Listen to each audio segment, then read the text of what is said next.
Welcome back to the Coach Cameron podcast. This is episode 562, and it's 9/11. We're going to talk about where I was on 9/11, and we're going to talk about Reggie Cannon and his transfer to Portugal. Good riddance, I say, and MLS expands new academy, and they're going to keep expanding. We're going to talk about that, and $1 million from USsoccer Foundation given to the inner cities to help Black America. But they're not going to go in there. They're not going to do anything. We're going to talk about all this on episode 562. Welcome to the podcast.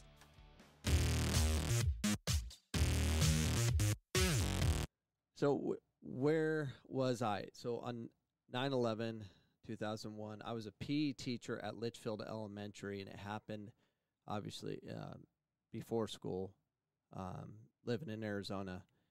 And it was shocking. And I remember me and my wife were watching. I'm like, we didn't even know how to react or what to do other than go to school. It was just weird to go to school and have that be part of what was going on. And then, but we went to school. I was teaching PE at the time, and we just went on with life. We talked about it, but we went on. But there was always the thought of we should cancel school, kind of stay home, stay safe kind of mentality. Just be close with your loved ones. And then we had soccer practice that night. I was running the Palm Valley Soccer League at the time, and of the league, we had the competitive component called the Arizona Storm, and I was coaching a team, and we still had practice, and we did a mini ceremony. We had candles, and we sang the national anthem, and we sang "God Bless America," and that's how it was. Now, where I live by Luke Air Force Base, and it's heavy military families, and those are kind of the families we were with, and maybe that seems a little overkill, but if you were old enough to remember what happened in 2001, you would do something similar. And it brought the country together. It led us to strange paths of war, but it definitely brought us together, and it was different. But it's different today. We're dealing with COVID-19, and it's all about stay home, stay safe. Do not do the things you want to do in the world, and that's a problem. I mean, we are behaving differently as Americans, and I only see it getting worse and worse, and it's sad to watch how many people want everything shut down, stay home, stay safe, we're all going to die from COVID-19. Mentality is ridiculous. We need to go forward and move on. We have to.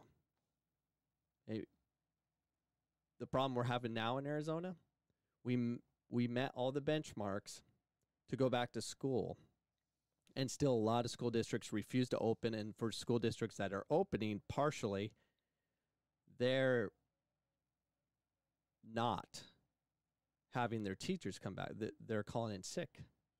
Not all of them, but a majority of them, and shutting down schools because they don't want to go back to school because either they're afraid or they're part of this whole crazy agenda to keep everything shut down and destroy the economy. I have no idea.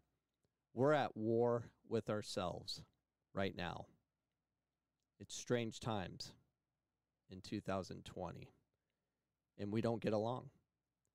And it's a good secret we keep between the left and the right. It's a good secret, especially on the left. They want everything locked down, destroyed. And it's different mentality, and the media is fanning the flames to make you think however you want to think. And a lot of good friends of mine are acting like everything's fine. It's not fine. What we're doing is not fine. And things have to change. But I'm going to move on to my podcast as I wait for the people on the left to let us know we're allowed to go forward. And we're controlled by one entity, not to keep going back to what I'm talking about. We are controlled on our freedoms to live because the left says no. That's what it is. And they will shout you down. They will rip you on social media. They'll tear you a new one because we don't think the way they think. We have to have freedom. Have to. And I don't know why it can't go that way. And the thing is, everyone has a story. Everyone has a family member that, could get sick and all that. We live in a world of could-yas all day long. That's life. We need to go back now. But we're not allowed to because the left says no. That's ridiculous. Anyways, moving on. USsoccer Foundation press release. More than 1 million pledged to create 12 mini pitches honoring black players for change, kickstarting long-term partnership with USsoccer Foundation. Today, Black Players for Change, Musco Lighting, and the USsoccer Foundation announced that community mini pitches will be installed in honor of the founding 12 executive board members of Black Players for Change, BPC. Over the course of the next year, these mini pitches are part of a new long-term partnership between the organizations aimed at removing systemic barriers that keep children of color from playing the game. We are committed to the investment at all levels of the game, especially at the grassroots level. These mini pitches address a real barrier, lack of access to a safe place to play that leaves too many black youth from having a path to build equity in our game, said Quincy Markawa, co-founder and director of relationships and strategic partnership for BPC. Partnering with USsoccer Foundation and Musco is the first step in creating real, tangible assets, investing in local communities to serve as a launching pad for future investments, creating dividends of impact over the long term, concluded Alamarkawa. So this is what we do. We say we want to help grow the game in the inner cities. And we've done this before. We will throw money at it. We'll put fields in the inner cities, and then we'll step away and not participate. Won't grow it within. Very few people actually go in and stay. And that's a problem. It reads, it's important for black children to see people who look like them and who have made it to the highest levels of their careers, said USsoccer Foundation President and CEO Ed Foster Simeon. Children playing on these pitches will be reminded every day that they, too, can succeed in their chosen path, whether that is a professional soccer player, a doctor, or any other chosen career. The USsoccer Foundation is honored to work alongside Black Players for Change to provide more opportunity for youth to play our game. To compete these first 12 mini pitches, the organizations have pledged to raise an investment more than $1.8 million in the project. The first mini pitch location will be announced in the coming weeks. According to the Active Living research, one study found that 70% of African Americans in Hispanic neighborhoods did not have any recreational facilities in comparison, especially in Phoenix, for a long time. They were locked out. And you know what facilities were open in Arizona? Scottsdale, Gilbert, West Phoenix, Avondale, private facilities in West Phoenix. The city of Phoenix had everything shut down, but the rich neighborhoods, the affluent neighborhoods, were open. That's ridiculous. We have more problems than just this, but I don't disagree with their path. It's just putting fields in inner cities, and then what? The mini pitch system modular sport solution helps combat these challenges by providing community members with safer places for free play. The spaces can also be used by local organizations to run highly quality free or low-cost youth soccer programs, including the U.S. Soccer Foundation Soccer for Success program. Now, you see those futsal pitches that are going all over. The ones in Arizona, the ones in Phoenix, those mini pitches, they're run by the city. The city of Phoenix is notorious, and I'm sure like any other city that you're from, when the government's involved in soccer, for whatever reason, it fails miserably. You know what else fails at it is the YMCA, the Boys and Girls Club. They are horrible at their jobs. When it comes to soccer, they do good in basketball. They do good in t-ball and the mainstream sports, but they don't do soccer. Never done it well. Even City of Phoenix has done so poorly, they even gave it away and say, hey, SC Del Sol, you can have it. They're like, oh, we'll take it. They took it, and then they threw it away because there wasn't money. They wanted the facilities for their tournaments to make money, but they didn't want to deal with the kids in the inner city. That's SC Del Sol for you. Each athlete will visit his hometown community for grand opening of the mini pitch and will help elevate Black voices in the community. Images of prominent Black athletes will surround the mini pitch. The U.S. Soccer Foundation has a long history of engaging youth of color to deliver positive outcomes through sports. 48% of participants in the Soccer for Success program are Hispanic and 34% are African American. Surveys show that 88% of participants of the Soccer for Success program work better on a team. 86% avoid antisocial behavior, and 83% have improved health outcomes. U.S. Soccer Foundation surveys also show that communities benefit from the creation of mini pitch. 98% say that people in the community are more active, and 98% say that their community feels safer. The 12 mini pitches are made possible thanks to the significant investment by Musco Lighting. Musco has been involved in providing structural support for lighting systems for more than 40 years and has partnered in projects with the U.S. Soccer Foundation for more than 20 years. They have worked with the foundation to develop the structure for the mini pitch system, installing and refining the system over the past 2 years. It includes state-of-the-art LED lighting technology, fencing, goals, lockable storage, and ADA compliance access. On average, the lighted mini pitches allow the near 3 additional hours to play in a day. We believe very strongly in the mission of empowering youth to underserved communities with opportunities to come together, grow, develop essential life skills, and have fun in safe, well-lit, high-quality environment, said Jeff Rogers, Vice President of Development Sales at Musco. That exactly what Black Players for Change and the U.S. Soccer Foundation has dedicated themselves to with this initiative, and we couldn't be more prouder to be a part of it. So here's my thoughts on it. They're going to go put these down.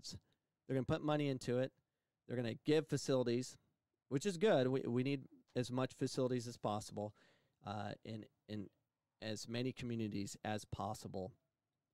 But there's no follow-through. There'd be like, okay, city, Parks and Rec, good luck. You can have this. Do your program. And they're going to only think about it of how they can make money on it so they can grow what they're doing, their Parks and Rec. And they're not going to pay attention to it. There should be a caveat that before they put it in, it can't be with this Parks and Rec. Parks and Rec are notorious for turnover. It needs to go into a inner city soccer club or through a state association with follow through. If like our state association has a director of coaching, the director of coaching at ASA in Arizona needs to focus, number one, on development in inner city. Number one. That's what they should do. Instead of hiring more and more staff. It's no different than a failed school district where we keep giving money to schools, but the schools don't get the money. Like the teachers don't get the money into the classroom. We don't get higher paid teachers. We get higher paid administrators. Administrators are the death nail to any organization. They can either invest into what really matters, which is grassroots work, or they can keep adding administration to lessen their burden of actually doing work. But they're not going to do that. They just want an easier life, and that's the life we live, right? Everyone's looking for an easy way out. No one's willing to put their shoulder to the wheel and get to work. We're missing that. Matter of fact, after this podcast, I'm going to take my son, who's actually due to be back online in 12 minutes in his school. Once he finishes for his lunch break, I'm going to go make him do like 20 push-ups, run outside in the Arizona heat, and do a little suffrage. Our children need to suffer. Can't be comfortable. And that's the other thing with, everyone's like inner city, they're struggling. They need more. They need more opportunity. They don't need to be spoon-fed every little thing. Part of life, if you can struggle and overcome, you're going to be a superhuman. You're going to be a rock star. That's why, in rich economic families that kids are given everything, they're horrible human beings. If you have money, don't give your kid a car. If you have money, don't give your kid anything. Let them earn it themselves. It's easy for me to say because I can't give my kids anything because I'm broke. But there's just a different way of doing things. But if we're going to do this, there needs to be a caveat that they have to have oversight. They need data coming back. They're just going to throw things out. Look what we did. This is what we do in America nonstop. We throw money at it in hopes change is going to happen, and nothing changes. On to other news. Reggie Cannon hates America. FC Dallas transfer Reggie Cannon to Portugal's Boavista FC.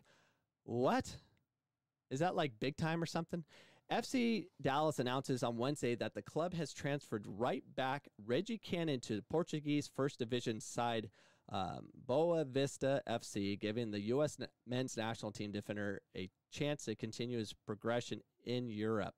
The fee is reported to be around $3 million and come after MLSsoccer.com. Tom Bogert's report last week. The deal was in place to send the 22-year-old to the Primeira Liga side. Is there a difference between the Primeira League and the MLS? Is that a stepping stone? I don't think so. I'd rather play in the MLS than play in the Liga or the Primeira. I won't want to play in Portugal. I think he's running because he got a lot of flack for being a moron. Calling us stupid for not supporting it. Like we're ignorant fools not supporting you.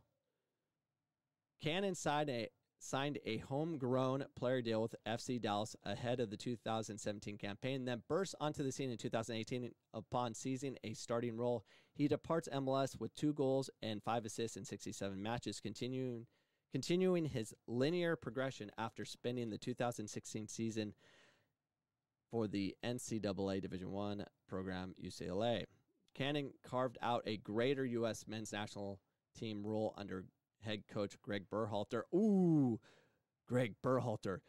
He wants Reggie Cannon because he can play the system of possession in the back. Good job. Earning 11 caps to date alongside Serginho Dest and Antonio Robinson. He's one of several young Americans outside backs now competing in Europe's top leagues. It's not a top league. Dest is playing with Ajax. That's legit. Robinson's playing for Fulham. That's legit. but Cannon's going to Portugal. Let me tell you a story about Portugal. So when I was playing for the Arizona Sand Sharks, we had 15 different countries represented on that team, and we were decent, not great, and our coach at the time was constantly looking for more talent. He brought Ecuadorians in, and then he brought a player named Bobo. Bobo came in. He was the Portugal Player of the Year. He played in the World Cup, and he's legit. And he came in, and he struggled. He could not play indoor soccer. Indoor soccer is a different animal. You got to be quick, technical. You can't be some captain, center back. It's all, you have to be a goal scorer, midfielder. Indoor's just different. He couldn't survive.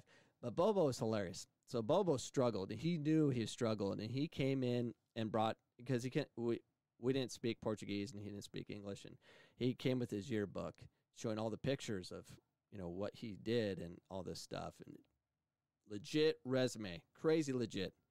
I mean, the indoor back in 1997 when I played, it was pretty big. We were on national television. Crowds were huge. Out of the CISL, it was pretty amazing. A lot of talented players came in internationally. I mean, we had a stacked team on paper, if you just want to talk about it, not including me. I survived because I was crazy fast and I ran forever, and I could score. But if you never played indoor soccer before and you weren't used to it, you had a hard time dealing with it. It's just not a game you want to enter from the outside. It's a different game. So anyways, he comes in and he has these shin guards, and they were huge. They covered they're like fiberglass custom fit around his leg, and it went around his whole lower leg. And I'm like, it was like, looked like RoboCop. I couldn't play with those things. Those things were huge. They were huge. But anyways, Portuguese, Player of the Year, couldn't play indoor soccer. It wasn't technical enough. I don't think much about that league. I don't watch it. Not many people do, except probably the locals and the ones trying to recruit from there. So maybe that's a stepping stone for Cannon to go from there to get sold again into a real team. But our national team, we're excited about that. I'm not excited about that. How's that going to help us? There's no difference. I think Cannon is running because he cannot get the American people to think how he wants to think, so he's leaving. Good riddance. Goodbye, my friend. I hope you have a wonderful career out there and don't come back. And when Berhalter gets fired, and he'd be fired by now if they were allowed to play, the next coach isn't bringing you back. I wouldn't. Not at all. I don't want you ever wearing the American flag. I don't want you representing our country. I want you to stay out. Stay away, my friend. Stay away. MLS Academy. So see if I can get that in. The MLS expands new academy structure. They're going to keep expanding their structure because it's all about dollars and cents and what they can unify together collectively to be able to sell players. That's how I see it now. But there's zero change in development of any kind. There's no difference. So yesterday I was out watching an ECNL team play a MLS academy team. It's bad. It's bad. If you're going to take that name, MLS, you better be amazing. And they're not. They're not. I saw a lot of white kids playing, and they're not good enough. And we need to change our structure, completely change our structure to gymnastics. So here's a gymnastics schedule. So this is what I say you need to survive in soccer if you just aren't technical and you love basketball, football, and you kind of like soccer because you're kind of good at it and you're hiding from the athletes, so you go to soccer. You're not good enough. They should create rules like this. Here is a schedule for gymnastics. So the Twisters USA Elite Program training schedule from 4 to 8. They'll train 1 hour on the bars, 1 hour on the beam, 30-minute vault, 30-minute tumbling, 30-minute floor dance, 30-minute conditioning. That's a lot.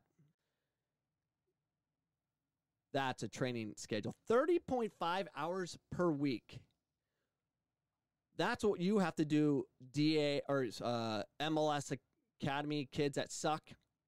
If you're going to be MLS Academy and you're going to be the future of soccer, you better put more time into it. There's so many kids I saw yesterday that should be banned from the soccer field and get to a gymnastics training schedule where it's 1 hour on the ball, 1 hour in 1v1s, 30 minutes passing, receiving under pressure, 30 minutes of finishing, 30 minutes of receiving the ball out of the air, 30 minutes. I mean, just every flipping day because you're not good enough. And add 30 minutes of watching soccer on TV and 30 minutes of really understanding the game and studying the game of every system out there. You need so much more than what you're producing. And it's a numbers game. The fact that you're 16, 17-year-old, I'm watching 16, 17-year-olds play, some 18-year-olds. I'm watching them play, and they can't trap the ball under pressure. They can't read the game at all. I mean, they're just out there like robots. I'm here. I'm just trying to be part of something. Okay, fine. But you put the MLS Academy on you, and you suck, and you lose a ball in a 1v1 situation. That's garbage. That's not fun. It was ugly. It's not pretty. And that's American soccer. They just want it. They just give it to them. If you get it, give it to them, then, and only then, they will be okay with it and won't burn down the town and become an Antifa member. Because if you don't give it to them, they will burn down California. Yeah, so there's rumors of Antifa is the cause of the California fires. The fact that I just said that right now, this video is going to get no hits because YouTube doesn't circulate people that say stuff like that. Conspiracy man. So be it. But that's what's happening. The news is not going to tell you, but if you actually searched and looked, you'd find it. And I apologize for this conspiracy episode, but it does matter. Everything else I said. I'm glad Reggie's out of the country. Bye, Reggie. See ya. And I'm glad there's money going into the inner cities. That's awesome. We need follow through. And MLS academies that can't play. What's up, Jet? They need to train like a gymnast. See you guys tomorrow. No, Monday. Peace.